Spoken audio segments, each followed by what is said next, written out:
Hello, I'm Kaiju Crazy, and this is my review of the Shmonsterarts Tokyo Waterfront City Decisive Battle version, Destoroyah. Let's go.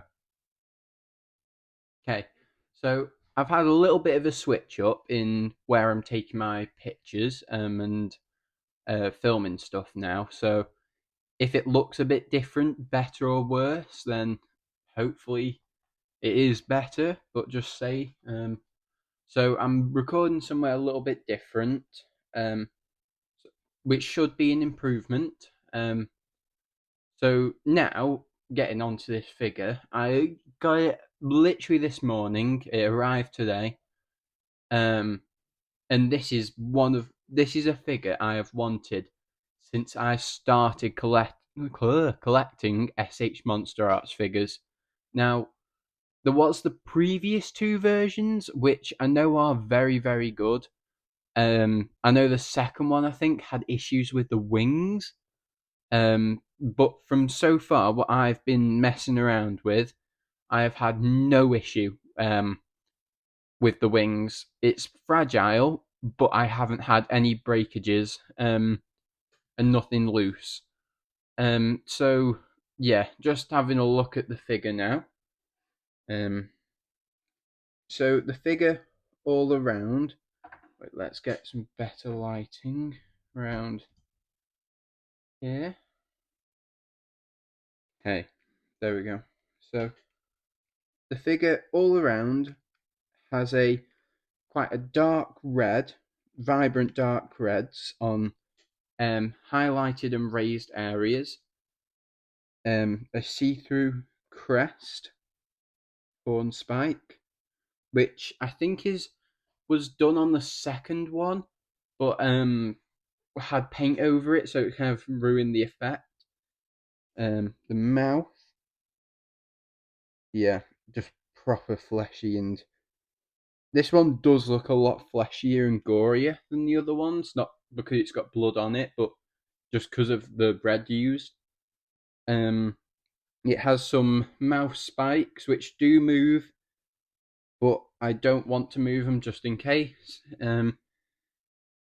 Teeth there. I actually just realised today that the reason why Destroyer looks like he has a overbite is because his actual top set of teeth are actually there. They're just more like mouth upper spikes, something like that. Then you got the crest, and then there's like these little white accents, which I didn't know how I felt on them, but you don't really notice them from many angles.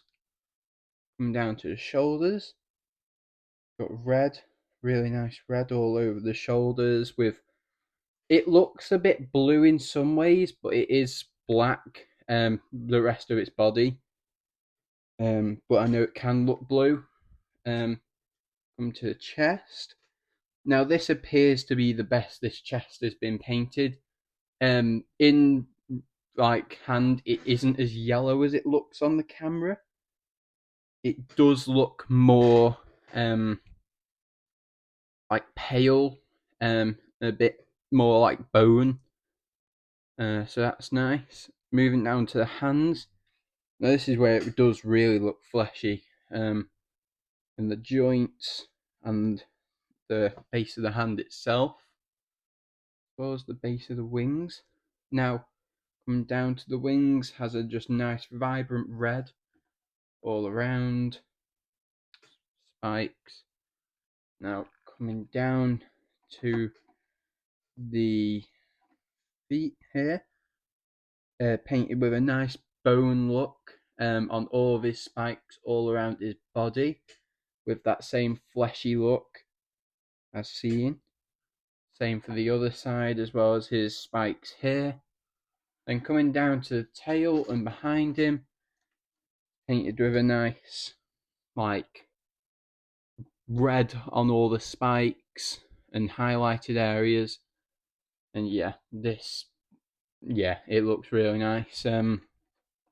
It did look a little bit obnoxiously red in the photos, but yeah, it's not that bad in hand, and it looks probably the nicest Maybe the second one might have been the nicest one, but I do really like this. They're quite unique, and this is more meant to be based off a scene and less of just a remake of the original. Um, yeah, the eyes. I think the eyes are maybe a little bit too strong of an orange. Um, yeah, I think just a little bit too strong. But the more you look at it, the more they're less obviously there.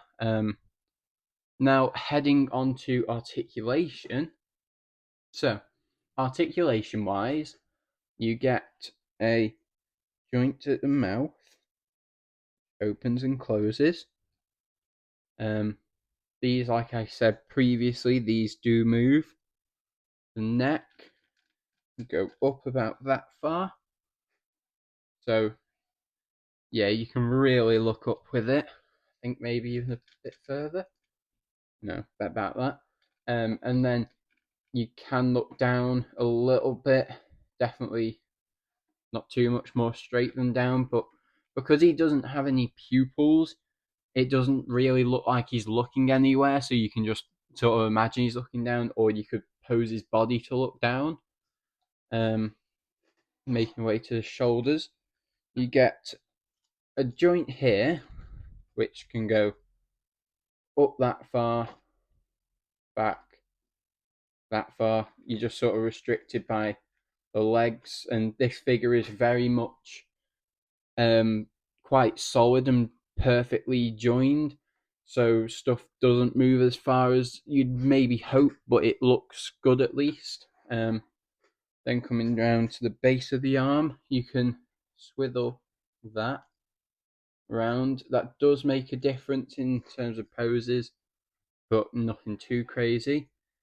Bend at the arm, but I mean, you barely even notice the arm movement, but it is there, and he doesn't really move much that anyways. Wrist movement, get quite a lot. Yeah, about down that much, and then you can turn hands and all that, but there's no direct way the hands are, so it doesn't really matter. Then coming to the fingers, you can open them all like that, or you can close one, open them all, or just have one out. So yeah, that looks nice. Now coming down to the body itself really is not much. But this is such a bulky character, I'm really not surprised there's not much. Coming down to the legs, you can kick back about that much, and then forward like that much. So enough to get running poses, but not too much else. Back down there. Now the tail does have a bunch of joints going down it. This is a really nice tail, nothing seems to be popping off. And here, there is meant to be ball joints, you can swivel them, but I wouldn't mess around too much because they are tiny.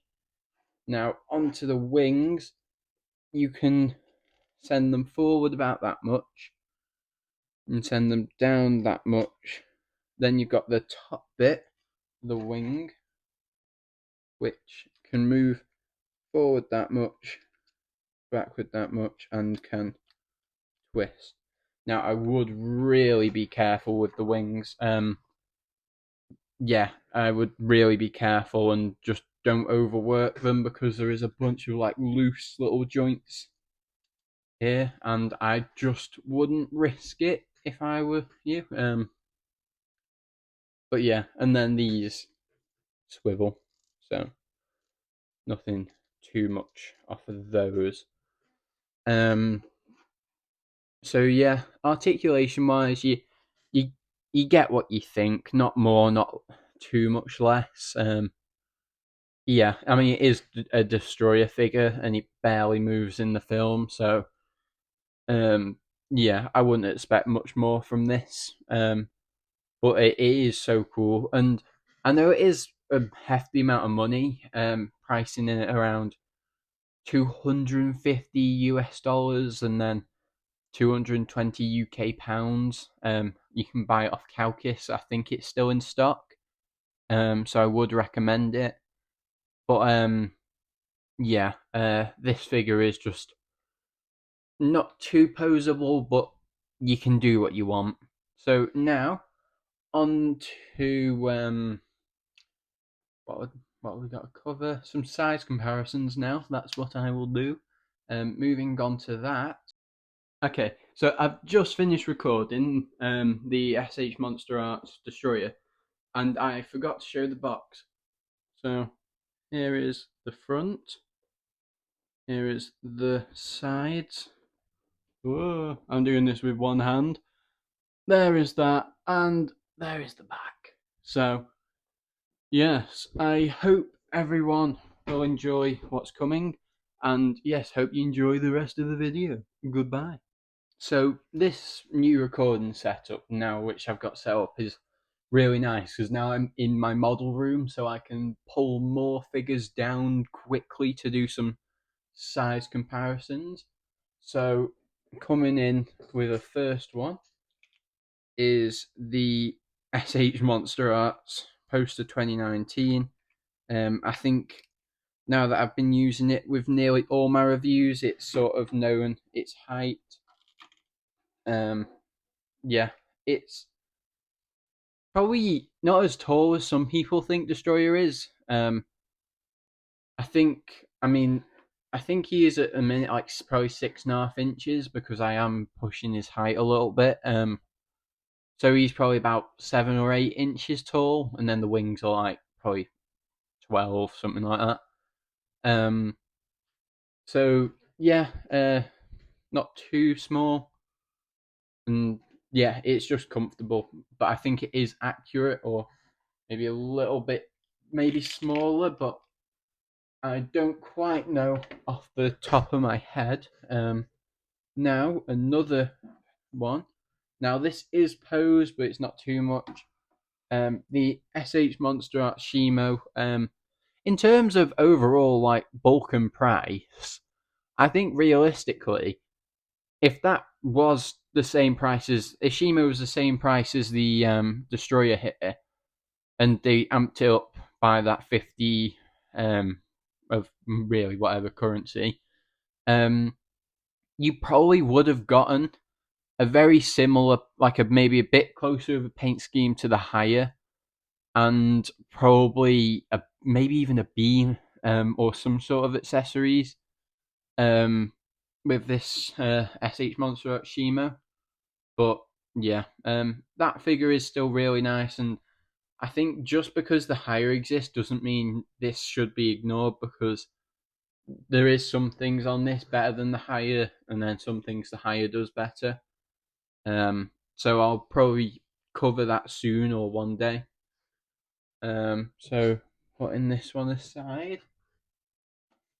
So now, as I'm speaking, though, the Shmonsterarts Shimo's tail spike just popped off. It's annoying. Okay, we're all good there. So now moving on to the Shmonsterarts. I think it's the Shinjuku battle version. Heisei Godzilla. Blah blah blah blah. Yeah. This is basically the same height as seen in my other videos as the Burning Godzilla. So that is basically your height with the Heisei compared to Destroyer. I will show the Burning Godzilla next to it. But yeah, it looks right. It's not too crazy, but I think because of the overall mass of Destroyer due to its wings and all of its other like protruding bits, it definitely looks way bigger, even though it's not as tall.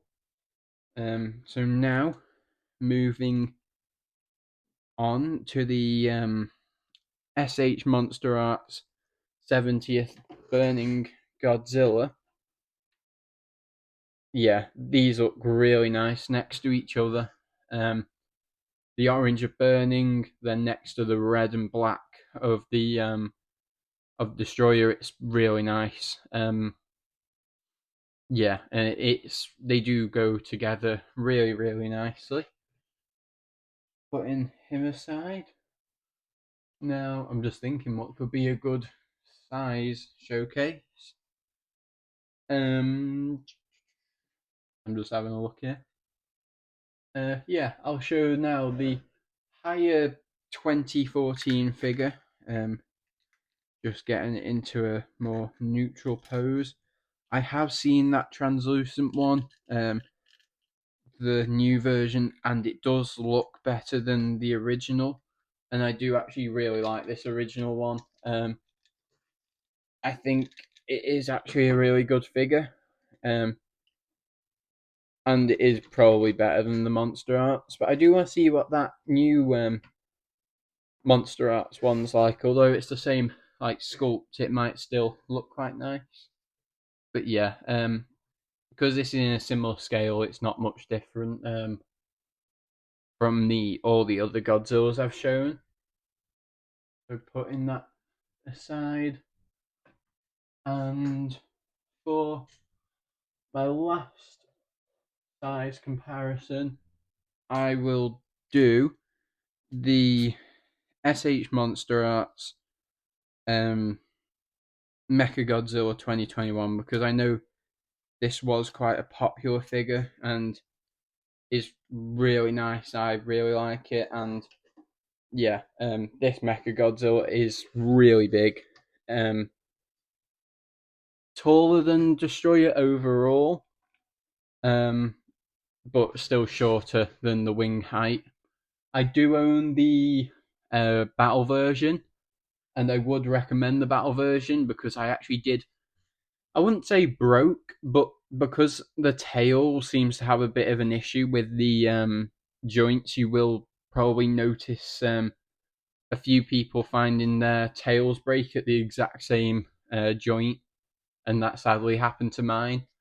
And I tried to fix it. I sanded down the joint and glued it on, which it is working for now, but I'm just a bit too scared. So I got the new one, and I still love both figures. And I wanted another one anyways because I wanted to have all those new accessories. So yeah, moving on to the accessories of Destroyer. So now moving on to the accessories. This is by far the best Destroyer in terms of what it comes with, because I know the first came with nothing, second came with tanks, which is cool, but you know, it's something which could have been like a beam, which we've gotten now. But yeah, so in terms of accessories, you get some like lightning effects, which go around the crest, a stand, and a beam. So how these lightning effects work is you get one for the uh, edges of his horns, crest, and then you get one to go on his horn. So showing this, I think, yeah, you want this back bit here to be facing on the right or the left of it. So if it's on the right, it'll be the right one here. Yeah.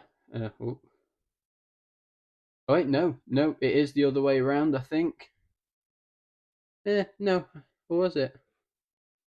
No, it is that way. And then this one is a bit more central, but that just sits on there. Yeah, they look nice. I think with some proper lighting, you could get it looking really nice. But from like a blank blasting it with light, it does look a little bit bland, but it is really nice to even have stuff. And then you get this horn one, which I find I struggle to get it on if this right crest one's on. So, but the left one does go on still with it, and that just sits there. That does look nice. Pull that in a little closer. Yeah, that does look really nice. Wow, yeah, I'm still admiring this figure myself. I recently have put it on my shelves. I'll probably one day do a like a room tour if I ever got big enough and people asked. But yeah, and I do have a sizable chunk of figures, so it's not like this is like a small on the side hobby. This is one of my favorite things in the world, collecting these. And then, ooh, there we go. You get this beam, which just looks really nice. And I did think, and I will have a look. I reckon this could work as a good um evolve Godzilla beam because it's spiraling. I think the end is a bit odd for if you wanted to use it for evolved, but it does work for Destroyer very nicely because that's what it's intended for. So now, getting it in his mouth, it's just as simple as putting it in his mouth. Yeah, the beam looks nice. It slots in pretty well. Just sort of point around. Although I have found the the way it wants to sit there is actually kind of crooked here, so you either have to put it in his mouth at a bit of an angle, or you I had saw someone saying you could probably heat it up. Whether you could do that, I don't know. Just be careful. Wait for someone else to do it first. And then if you wanted it to be the curve, which I think is intentional, not just like it warping, because I think it does like bend up anyways. So yeah, um, all in all, Jesus, um, it's the best Shmonsterarts Destroyer out of the three. It does cost the most, but being as how much the old ones cost now, this is the best value you can get. And geez, I nearly sold my Shmonsterarts Shimo to get a broken special color version with like a broken wing, but I'm so glad I didn't because I really appreciate the SH Shimo and the fact that this literally released. I think it was like the same week I nearly bought an old one. Yeah, I would probably, if you are wanting one, just get this one. It's whether it has like any sort of less articulation than old ones, I don't know, but from what I'm seeing with, I have no loose joints, no breakages, and yeah, I think if I'm gonna do some like something I want to do is like do 10 for each section. So paint, I'd say like an 8 out of 10. Um, the sculpt a 9. Articulation, in terms of what it can do, it's not the best, but for what it is, I'm gonna give it like a 7 because it's unfair to make something do something far beyond what it even does in the film and what it can do. And then overall value for money, I think it depends because if you look at higher toys, then you can technically say, "Oh, this is like a 3 out of 10. Oh, it's too expensive." But for an SH Monsterarts, you get a sizable figure. Um, you get a decent amount now, and you get a good sculpt. So in terms of value for money, I'm going to give it like a 7. So what's that? Like an overall 7.5, something like that out of 10. Yeah, I would recommend this. Whether you are, I'd definitely say only get this if you know what you're gonna get. Like, you gotta be careful with it. Keep it away from any small children. That could just be a disaster. Or just make sure it's stable because if this one fall and I guarantee something's gonna break, most likely the wings. Yeah, most likely the wings. Yeah, that is my review. I am really happy for 20 subscribers now. At 50, I'll probably do some sort of special thing, non-review. And then yeah, thank you for like 1.7 thousand views on 2 short videos. Like, jeez, wow. They in 1 hour they were at 50, 2 hours 400. Wake up next morning, it's on 4.7 thousand. So thank you everyone. And I have seen some requests of part twos for some figures. Um, and I definitely know these videos are probably a little bit long sometimes and a bit un like edited. So I'm gonna try and get a little bit better. Some editing. But yeah, thank you. Happy New Year and goodbye.